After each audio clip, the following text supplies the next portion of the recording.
And then, syempre, gagawa tayo dito ng ating sauce sa ating piniritong tokwa. Yan po ay luto na and crunchy na. Dito nga po, naglagay ako ng konting butter and naglagay din po ako dito ng harina na tinunaw ko sa isang tasa ng tubig. Tinimplahan ko na po ito ng konting toyo, konting chicken powder, at saka ng konting black pepper. Ayan, at ito po, hinalo-halo ko lang ng konti para syempre hihintayin ko itong maglapot ng konti. Ayan, okay na yung ating sauce.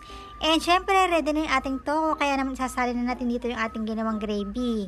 Napakasarap po talaga nito. Parang, alam nyo po, pag natikman nyo ito, lalo na po yung tokwa, lasang manok po talaga siya.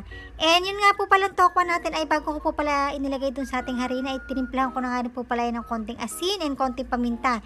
Hindi ko lang po yan nasama sa video. At ito na nga po, luto na po yung ating mura at napakasarap na ulam. Sobrang dali lang po nitong gawin. At saka, mura lang naman po yung tokwa, di ba? At pati yung talong. Pero, pwede po kayong gumamit dito ng ibang gulay kung gusto po ninyo. Pwede po kayong gumamit dito ng kalabasa o kaya naman carrots, kung ano po